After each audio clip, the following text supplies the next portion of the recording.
Hello, my name's Barb Aust, And I'm Christa Campsall.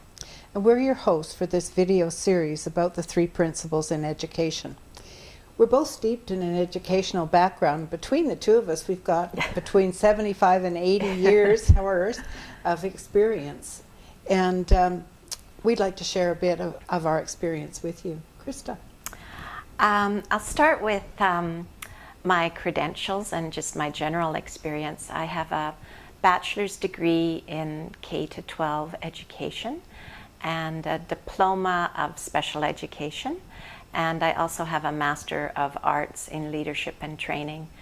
In my service in education, I've been a classroom teacher at all levels, and I've been a learning services teacher in the special education department, and also a teacher leader. How about you, Barb? Well, I've got a Bachelor of Education and a Master of Education in Educational Administration, a preschool supervisor's training, and I've worked from preschool up to end-of-life care with palliative patients. I do a lot of work with seniors now and also a lot of work in consulting. And I've worked on at a First Nations school, which was a wonderful experience for me as well. I came to education because I was looking for a way to use my intellect and also for a way to use my organizational skills. I love to organize things, but there was something missing for me in it. And what was missing was a feeling. There was something that just wasn't quite there. And in later years, I found an author who spoke of it in a way that I couldn't express. So I'd like to share what Parker Palmer has to say. And as a teacher, of course, I love to read, so here we go. This is from Parker Palmer's book, Courage to Teach. This book is for teachers who have good days and bad, and whose bad days bring the suffering that comes only from something one loves. It's for teachers who refuse to harden their hearts because they love learners, learning, and the teaching life. When you love your work that much, and many teachers do, and I was one of them, and I think Christa too, the only way to get out of trouble is to go deeper in.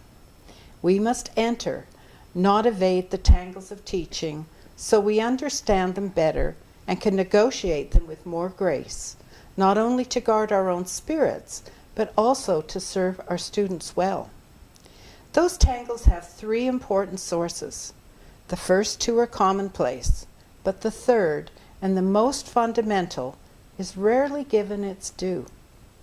First, the subjects we teach are as large and complex as life, so our knowledge of them is always flawed and partial.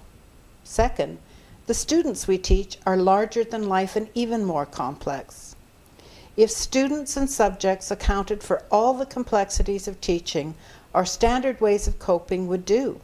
Keep up with our fields as best we can and learn enough techniques to stay ahead of the student psyche. But there's another reason for these complexities. We teach who we are. Teaching, like any truly human activity, emerges from one's inwardness. As I teach, I project the condition of my soul onto my students, my subject, and our way of being together. Good teaching requires self-knowledge. It's a secret hidden in plain sight. Any authentic call ultimately comes from the voice of the teacher within, the voice that invites me to honor the nature of my true self. What we teach will never take unless it connects with the inward living core of our students' lives, with our students' inward teacher. And we can speak to the teacher within our students only when we are on speaking terms with the teacher inside ourselves. So this is where Christa and I found the magic, in that piece that made our teaching whole. And it's what led us to the teachings of Sydney Banks. We discovered a set of principles that helped us to guide the human experience And it was common across the board. And no matter who we were teaching, from the little preschool kids I had, or to the people that I work with in end-of-life care, the high school kids that Christa taught, it's all the same thing. Absolutely, that missing piece was given to us with the teachings of Sydney Banks. I found when I was a pre-service teacher that I had certain level of accomplishments and was doing pretty well, but I wasn't sure I was in the right profession because I struggled with reaching children who had challenging behaviors or were frozen or hard to reach. So the missing link for me was when I heard that one of Sydney Banks' phrases, that thought creates reality. And this truth had a tremendous impact on me in that all of a sudden I had that missing link of what is it that's separating me from those children that are struggling. And it was in fact my own thoughts about what was going on. I found when I accepted and took to heart the truth of thought creates reality, my intellect was able to settle down, if you will. And when the intellect settled down, I found that my intuitive mind was able to see what needed to be done or what needed to be said, or all of a sudden, instead of thinking about an issue, all of a sudden the big difference was I was feeling compassion about the issue. And out of that feeling of compassion and empathy, I started to see shifts and I was able to connect with kids. That's the transformational part, isn't it? It's Yeah. the part where when we can connect to that place, it takes us to new places with kids. And it's such a deep place inside. It comes from inside out, and it comes, we truly do live in the feeling of our thinking. Yes. So that wherever our thinking is at, is the world we live in. It's not the world out there that's creating the reality. Yeah, exactly. And I found that, you know, even though I had the greatest desire to be effective, it wasn't enough. I really needed that feeling to make that connection. And once we've made the connection with the student, as you say, we have a starting point. That's the essence of it The all, essence, isn't it? yeah, as you it put, truly the is the essence. essence. Yeah. So these teachings that we found that we have been using with the three principles have come from a man named Sydney Banks, who had an experience some 40 odd years ago where he discovered or uncovered something very profound, that there are three simple things, mind, thought, and consciousness, that are like a magic formula. And I think you've come up with a formula, haven't you? That one can use to view the world and human experience. Yeah, absolutely. He is credited with, as you say, uncovering these principles. And he knew, to his credit, he knew that this information, these truths, these principles would help humanity. Mm-hmm. I mean, he thought big picture, like I've never seen anyone think before. He traveled internationally and lectured for decades, sharing these principles so that people could live a better life. And he believed that no matter what past circumstance, that we each have the right and have the ability to have a life filled with joy and gratitude. Very powerful. We would guide people at any time to go back to those source resources that Sid has put out. 6 books to this point, and a number of DVDs that are available. You can get them on Amazon. You can get them through Lone Pine Publishing. It doesn't matter where you are in the world. You can put one in your DVD machine and be there and get that feeling of being home with Mr. Banks and his teaching right in your own living room. Because he had that experience, he really speaks the most deeply about these principles. And the feeling, as you're saying, the feeling on these recordings and the feelings that are encapsulated in his writing are so powerful. I can't, we both have been a student of these principles for 40 years and we can't come to the end of them. They're the perfect lifelong learning materials. And in our mind, we know that they're peerless, so we really like to direct people. That's why we made the video series as a precursor to Sydney Banks' lectures, Right. as we really want to point people to the greatest source of this knowledge, as we have been privileged to enjoy. I remember the very, very first time that I met someone, it wasn't that I understood a single word that was being said, but what I saw was the glow in her eyes, and I knew the moment that I met her, I'd found home. And it was that feeling, that deep feeling of an essence or of a creativeness or something really deep that I couldn't explain, that drew me back and kept me coming back. And as the years have gone by, I've understood a little more and a little more and a little more, but there's still a huge, huge amount that I know nothing about. But it's profoundly affected the way that I've worked with children. Absolutely. Learning just even a little bit about the three principles of mind, consciousness, and thought. It's almost hard to say, to put into words, because it's become how I see life, how I live life, how I choose to see children, how I choose to see my friends and family. It affects me and my life.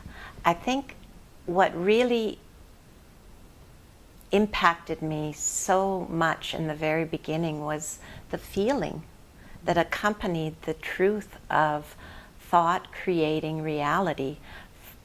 That shattered my old world. I didn't have too many struggles as a young person, but it was really like life was a little bit like the old pinball machines, and sometimes circumstances were good and I felt good, and when circumstances were bad, I felt bad, and I just didn't kind of get, how do I feel good more of the time? And to hear that happiness comes from within was such a powerful piece of truth for me. I'm still uncovering that today. I think the beauty of the simplicity that Sid spoke of and shared with us is that in that simplicity, there's such depth because it's elemental, and I can see it new and deeper all the time.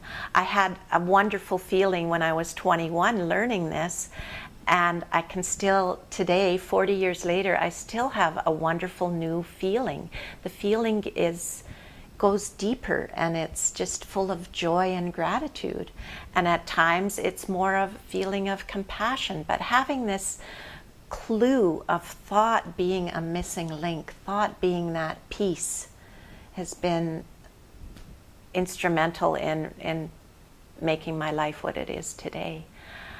I'm so grateful that Sid, having had this profound experience and being the originator of these three psychological principles, as he called them, for him to be so generous in his sharing with anyone who was interested, and for him to be willing to record his talks and write books to really help humanity is meant all the world to me. And I have to say, in my 40 years of learning this, I've leaned on his source materials. I find that when I've had enough of life, if I go and listen to a tape or read a little bit, even just a little bit of one of Sid's books, it brings me back to square one, and where I have the feeling of a peace of mind and happiness.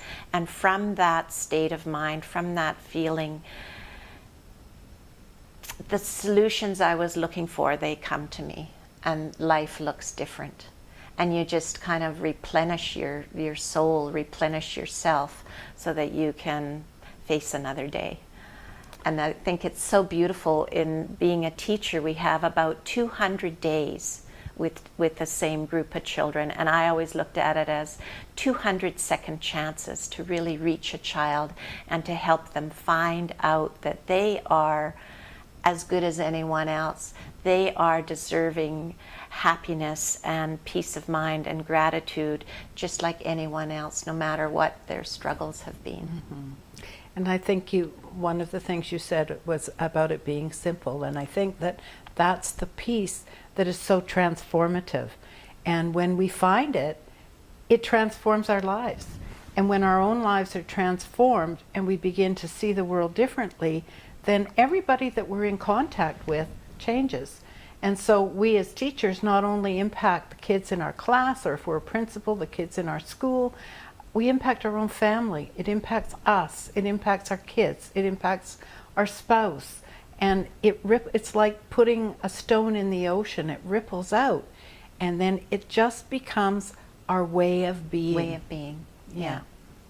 And how to express the gratitude for those materials, I'm not quite sure. But I do know that I share them with certain students, I share them with certain parents and people I meet in the community who I can see are looking for something. And it's so beautiful that for example, a student, you just show them a little passage, a little poem that Sid has shared with us, and how they kind of, oh, I didn't realize that. Oh, no one's ever told me that. Mm-hmm. And then that puts them on a different path, a healthy path, whereas before they would be tripping themselves up innocently. And now with a bit of truth on their side, armed with a bit of truth, they can start to see how to find that joy and that they're deserving of that joy. And the source materials from Sid are the ones that help people to see that they have the wisdom and the intuition inside themselves that they can draw on, so that it's always there. There's always something to draw on to find the answer, because we have that true encyclopedia right inside ourselves. It's that compass that sets us in the right direction. And as a young woman, I think that's what really, really appealed to me about Sydney Banks' teachings was, back in the day, this is 4 decades ago, it was kind of the thing to be searching. And I kind of thought I wasn't. But what really appealed to me about Sid and why I kept going back to hear more from him was that he kept pointing us to inside ourselves. He kept pointing us to the wisdom that's within us, that's within him, that's within every single person. And the change to see that from a child who's struggling and maybe has behaviors that are challenging, rather than doing battle with those behaviors, we now look at that child totally differently. Mm-hmm. And we look at that child with compassion. And out of that compassion, without fail, from my experience, is that a child's life can change. Mm-hmm. You help them find themselves. And when they find themselves and when they see that they are worthy of having a dignified life, the decisions they make, the thoughts they choose to pay attention to, their whole life it becomes different, because now they see that they are as worthy as anyone else. In the days before I first heard Sid speak or heard of his teachings or read anything, I thought that I had to fix the kids, that was what my job was to fix these kids. But in my own transformation, what I discovered is that they're already whole.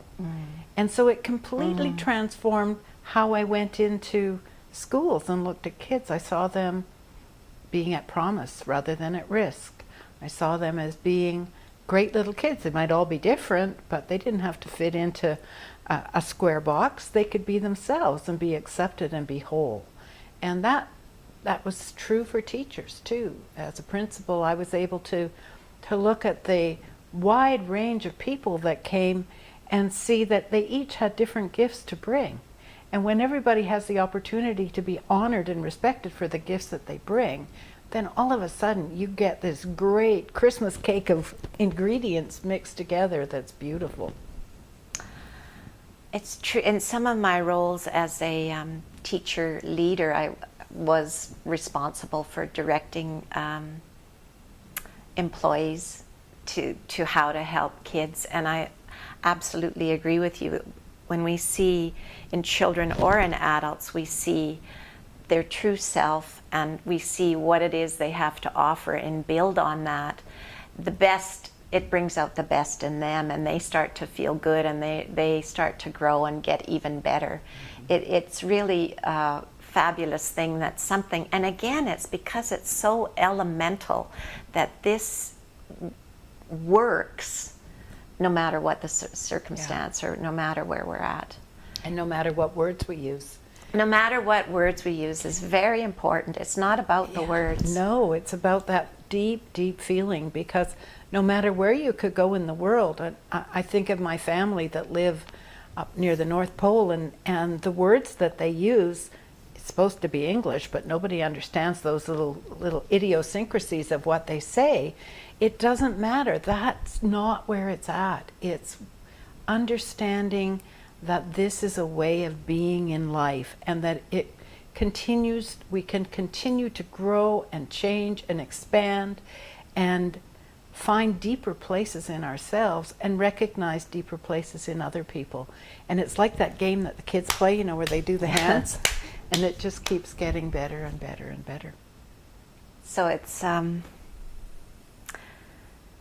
journey that never ends, which is a real thrill, that we can still be learning from something that was so elemental and that it's been close to our hearts for 40 years, and we're still uncovering what do these three principles mean. And what a joy. And I think that's really why we want to share with other educators, because it's so good for me as a human being to live in my well-being as much as I can. It's good for me as a parent to have wonderful relations with my adult children. It's brilliant with the little grandchildren, so much fun. They just, the little children just glom onto that feeling, and you're away to the races. The best comes out in them. And then also in my professional life and working with children and colleagues and families, it just, because it impacts you and changes you and how you see life, your whole life is different. So it's a simple answer. It is, and it doesn't matter what you do, because when you go off and do other things in life, what we've learned in teaching is about life. What I do when working with seniors, it's about life. What I do in working with anybody anywhere, it's all the same thing. It comes to that basic underpinning of mind, thought, and consciousness. It's that essence that is in the middle of all of it and under it and around it. And where better to find it than in Sid's materials? Yeah.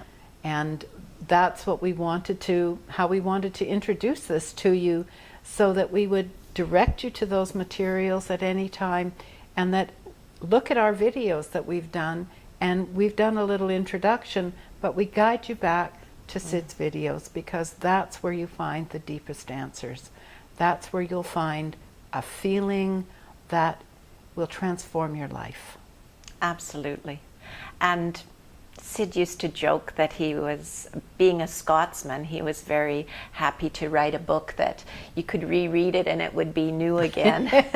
So these 6 books that are published, you can go to them again and again and see something new, and your whole life will be new as a result because of the newfound feeling. So I think we're eternally grateful that we stumbled upon these truths that have transformed our lives and have helped us to really help children get on the right path to health and happiness. I'd like to sum up with something that Sid said, if I could. Yes. Sid said, "It lies within you, And if you can see that, well, it comes with a feeling. Look for a feeling. Never mind the talk. And if you can get that aloha feeling in you, that feeling of love, that feeling of understanding, and you give that aloha feeling away, you give the very essence of life by giving them love and understanding. And when you do that, they feel good. And when you walk away, you feel good. When you realize this, you can stand with pride and say, I know my profession well. I know how to help people. That's beautiful. Thank you. It's lovely, isn't it? Yeah, it really is. And that's the secret to our teaching profession. Yes, absolutely. Yeah. We thank you for your interest, and I wanted to say over these many decades that commonly people, when they learn about the 3 principles, they say, this should be in schools. And we want people who are watching to know that it is in schools, and it is growing, and we absolutely agree that 3 principles understanding has a place in our education system. Thanks for being with us. Thank you.